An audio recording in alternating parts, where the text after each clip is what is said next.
is fighting art of the Philippines, the true and authentic Filipino martial arts that transcends since time immemorial.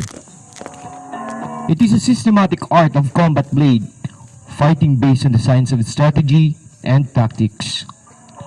Kali once prevailed against the finest European steel when Lapu-Lapu, the first Filipino hero who fought the famed Spanish conquistador Ferdinand Magellan in 1521.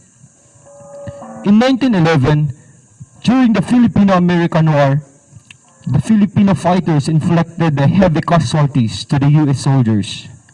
Thus, the caliber 45 pistol was invented with excellent knocking power to counter the skillful Filipino bolo fighters.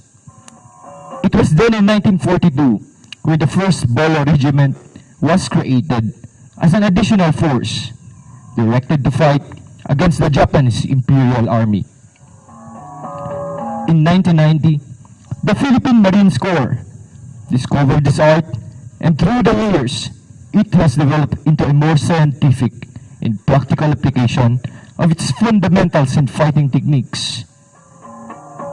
Under its proponent, Second Lieutenant Manuel S. Prado Jr., the top Prado Kali Center was established and is now recognized internationally, providing instruction to different training centers, especially to law enforcement training institutions, which intends to adopt the Kali martial arts discipline, fitting to their mandate and functions.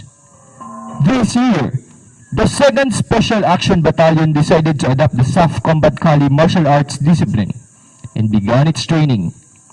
Ladies and gentlemen, with great honor and pride, the SAF Combat Kali Class 1 in their scaleless demonstration. Sergeant, Sergeant.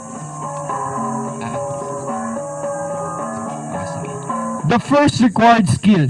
Ano natin para ma-correct na, Sergeant. Ang cue mo dun, Sergeant, in their skills demonstration.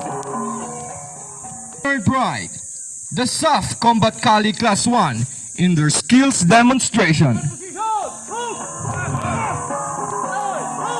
Footwork. The first required skill in this martial arts discipline is the footwork. Footwork refers to the fluidity of movement during martial arts combat engagement. It enables the Kali warrior to control his balance, deceive his opponent by becoming unpredictable, moving to different directions, and select appropriate angles when to deliver blows and strike to his opponent. It also provides protection through evasion, mobility, and body displacement. This skill facilitates positioning and maneuvering that outflanks and envelope the opponent, restricts or cut the movement, and counters to attack using the tactical equation of offense, counter, and recounter.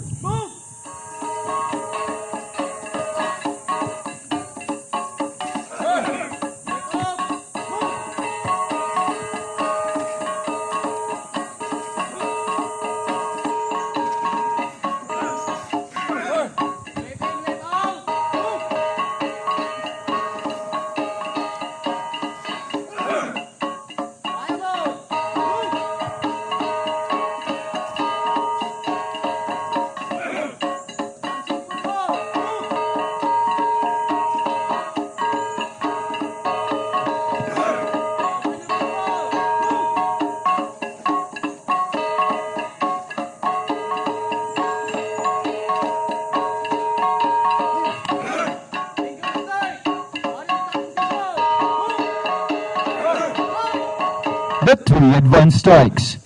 This strike is one of the most effective, yet the easiest to deliver during actual combat situation. The 5 advanced strikes. This technique develops the synchronization of the hands and feet, while providing the warrior an opportunity to deliver a fatal strike and allowing him to move and zone to the areas where the opening may be available. The 9 fluid strikes. This technique is commonly used to immediately disable the opponent, hitting the most vulnerable parts of the body while maintaining a safe distance against the opponent's counterattack.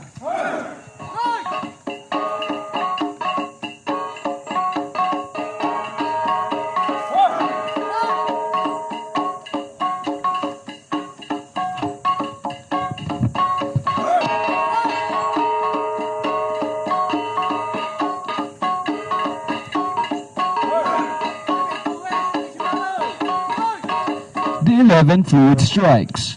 These strikes develop a blinding speed and accuracy of the Kali warrior. This skill delivers an attack to its preferred target without giving an opportunity to the opponent, executing his counterattacks. The double stick strike or sinawali. Double stick or sinawali develops the synchronization and effectiveness of both hands. This technique usually closes the possible opening or gap in the body. As the stick continuously flows in circular motion, the weak hand is also developed to possess the same skill with the strong hand.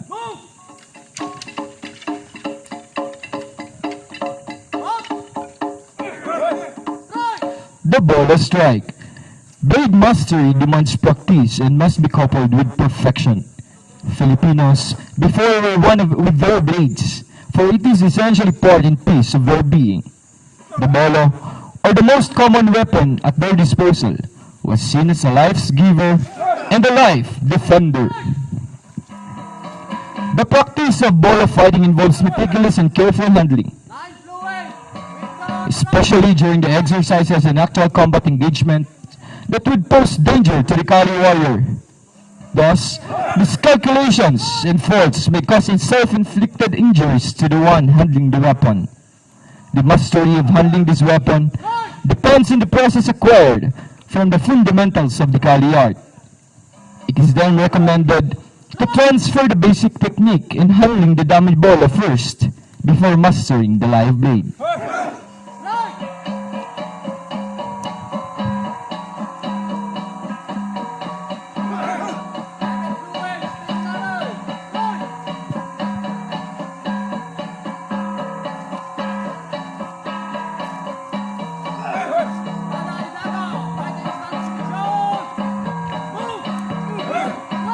Espada idaga, also known as sangga, saksak, and taga, as termed in Tagalog, involves combinations of bola and knife. This fatal system is based on the set of coordinations of two weapons, a sword and a dagger. This set is only used by the most experienced fighters who don't hesitate to slay their enemies. These fighting skills are effective in close quarter battles since they are used interchangeably to cover various distances while chancing a possible opening in the opponent's body.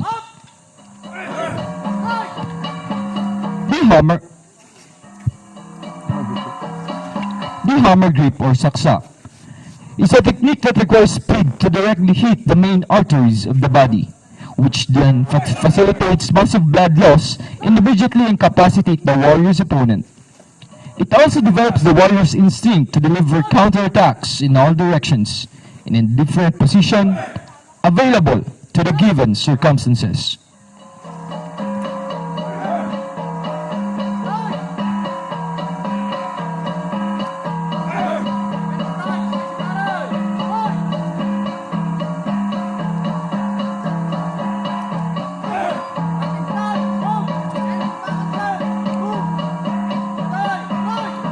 The ice pick grip or pakal is one of the most common handling of knife coupled with power to effectively inflict a fatal damage to the opponent. Using this technique requires repetitive correct practice to develop accuracy and timing for efficiency.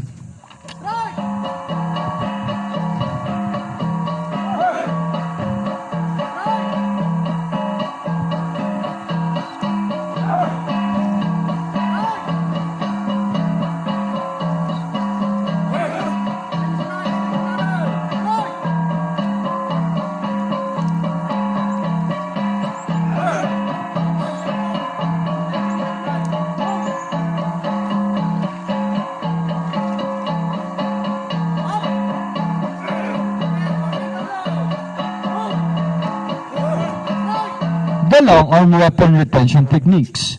This skill is intended as a way to prevent the attacker from grabbing or snatching the weapon. In this particular skill, the long-armed weapon is being used as impact weapon, with methods of delivering fatal blows to the attacker in a close, medium, and long-range combat engagements.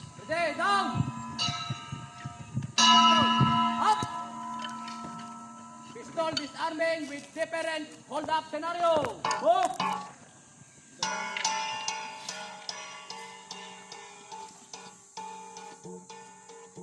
The pistol disarming techniques. Disarming a loaded firearm involves a certain amount of risk.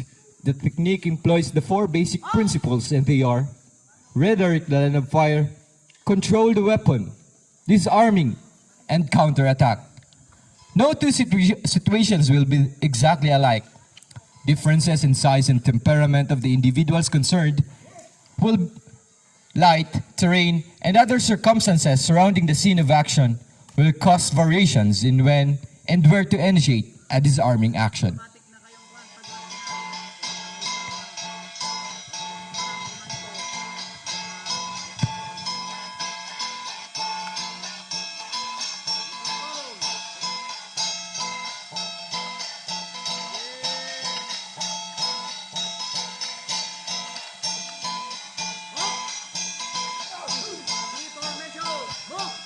At this moment, Let us witness the individual skills demonstration acquired by the two sub-personnel and the combat college training.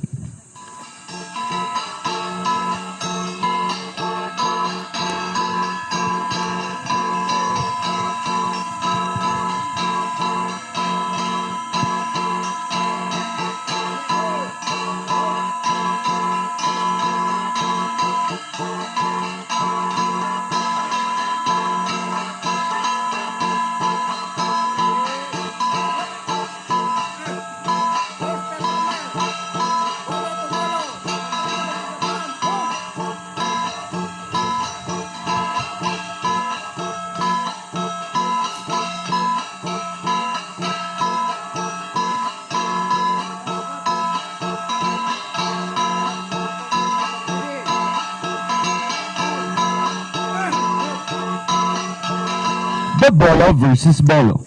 Speed, accuracy, and power are the key factors in this kind of skill. A Filipino Bolo, welded with perfection, can undoubtedly subdue the enemy and inflict fatal wounds that would surely lead to the opponent's demise.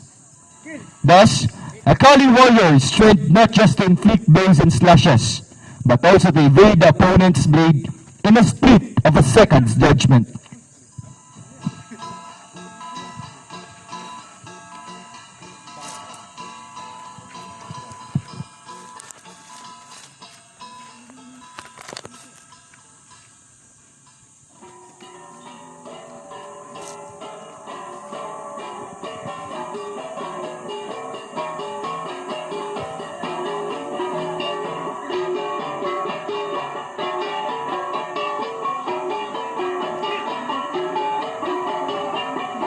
Ladies and gentlemen, the Bolo versus Bolo demonstration.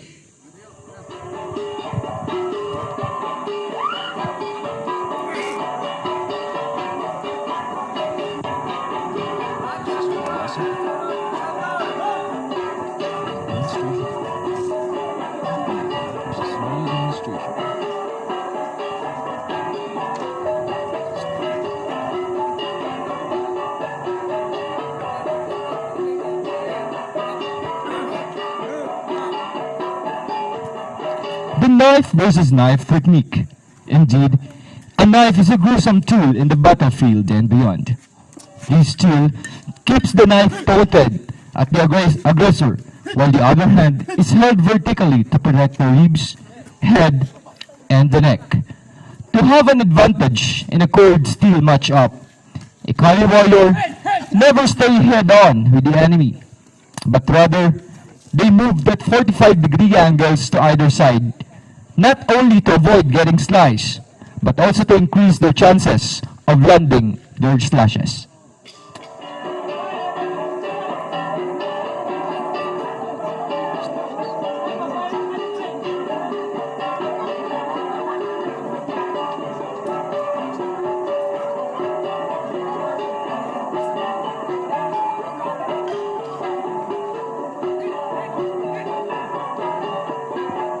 Ladies and gentlemen, the knife versus knife demonstration.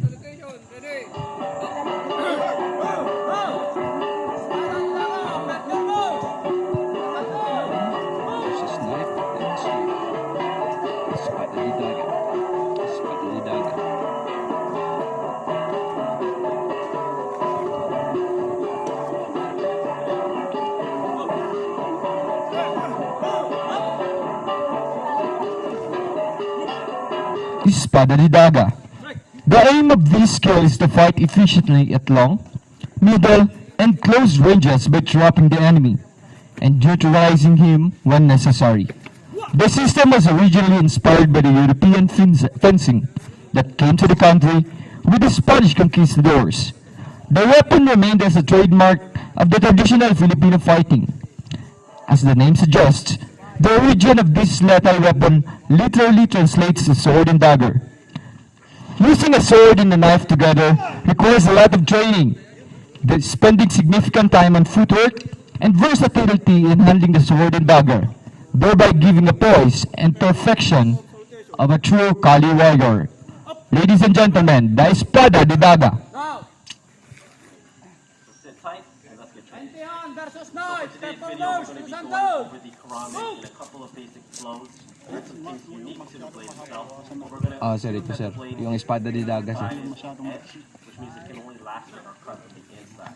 Now, most modern karames are positioned this way, so that they can also be deployable in a full Empty hand versus knife. This technique can be the most suitable during confrontation with the opponent armed with a knife or any bladed weapons. These techniques require a deeper understanding of the knife-to-knife combat in the fundamentals of Kali art. It uses body language as cues wherein the defender must read in order to switch on during the attacker's approach. In order to master this skill, a Kali warrior must concentrate on the knife tapping to deflect the force of a knife attack. So I almost throw it out in a circular motion. What I like to do is I like to stiffen my grip to maintain the position. Instead of trying to stop it with a block, the striking skills comprise of slaps, eye jabs, gouges, forearm hacks, and elbow strikes must be the counter move of the defender, followed by the grappling skills and disarms. What you want to do is take that and give it this kind of flair that you get from the karambit. So once you establish that flip, what you want to do is in your flow, you want to be able to start manipulating that in different directions. You can go sideways, you can go backhand, you can come from the top. Ladies and gentlemen, the empty hand versus knife demonstration. Alright, so a basic Antihan versus Antihan and two moves. quick Better trick moves. count that we've To the gone center. today. Move. It is revolving around some slashing for laceration. It's involving some flips that we can incorporate to train the karambit, as well as some stabbing for puncturing. So what we're going to do in our advanced grip, we're going to be leading with our thumb. Okay? We're going to go with an angle of 1. Now, Empty hand versus empty hand and dumug. Dumug is the grappling art of the Philippines, also known as the dirty wrestling. It is the art of shoving and pulling of the body, characterized by the combinations of disarming techniques, joint breaks, takedowns, and grapplings. Thus, navigating around the opponent's energy in a very extreme close quarters is the one cunning edge of the defender.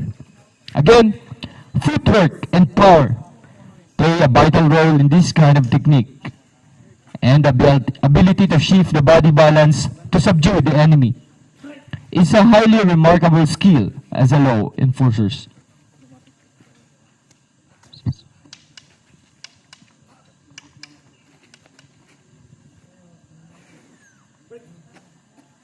Alright, so a couple things you want to emphasize as you're training the karambit. If this was a double-edged karambit, as we do our flip forward, we can use this actual side to lacerate. Seeing as we're using this as a single-edged, all the cutting comes from inside, so we can use that as more of a tick motion, more of a whip. Now, as I come back in, I want to use that motion to include. Ladies and gentlemen, the empty hand versus empty hand and dumug. Imitate a claw Checkpoint or scenario. something from Better animals. move. So To we the want to be center. able to use Move. that to encompass and control. Not only do I want to be able to control from the inside, but as I get into my position for my puncturing, I want to be able to get used to hooking to control from the outside to set my angle correct. Alright, so that was your episode of Technique Tuesday this week. I hope you guys enjoyed the video. If you guys want to see The checkpoint scenarios.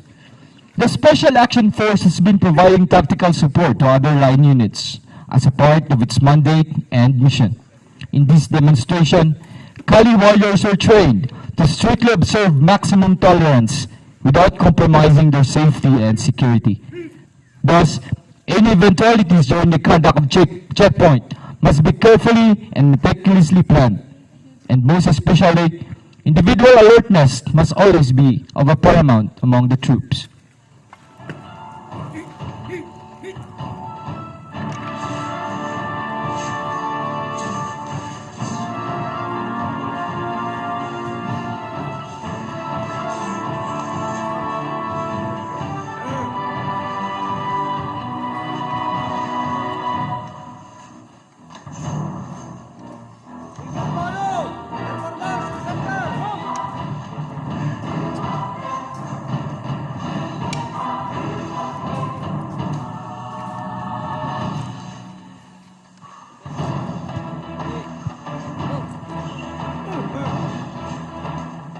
The single live blade. Edged weapons are used to hack, slash, thrust, and stab any opponent that poses a great danger to someone's life and limb. This demonstration requires a lot of mastery in handling the live blade, as it may inflict injury to the defender holding it. The live blade symbolizes mastery and purity, as it is the epitome of justice in honor to those who had gone before us and offered their lives in this country. Ladies and gentlemen,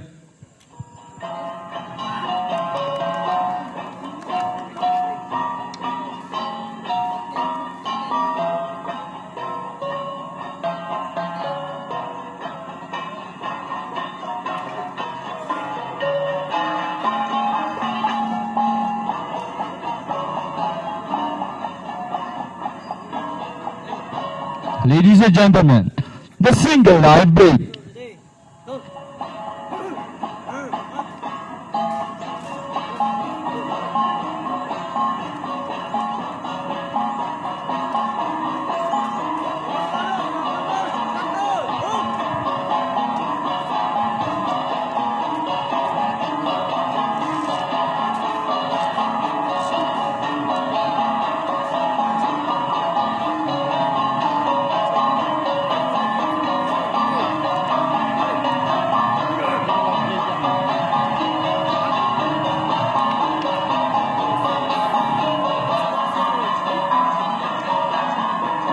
The double live blade. Training with double live swords add dimension and thrill to the regular training. At this moment, after a rigorous training and dedication to master the art of Kali, imbued with skills, proficiency, and perfection, ladies and gentlemen, presenting to you the double live blades.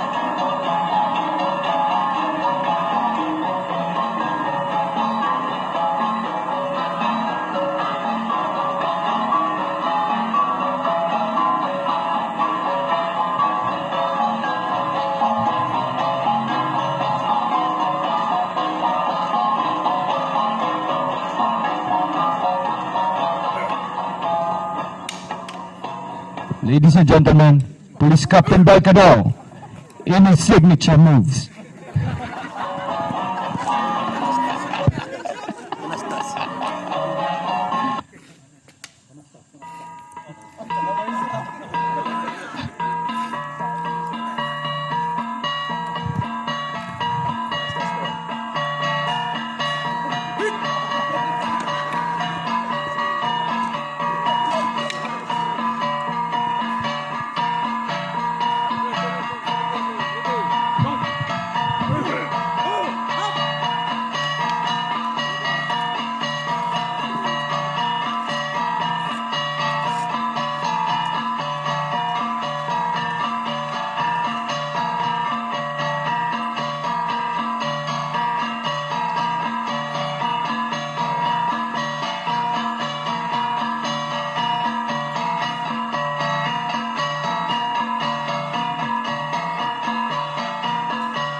Salutation, move!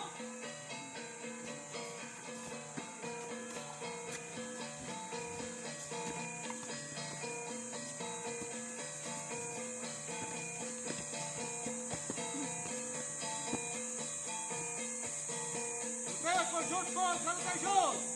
Roll! Up!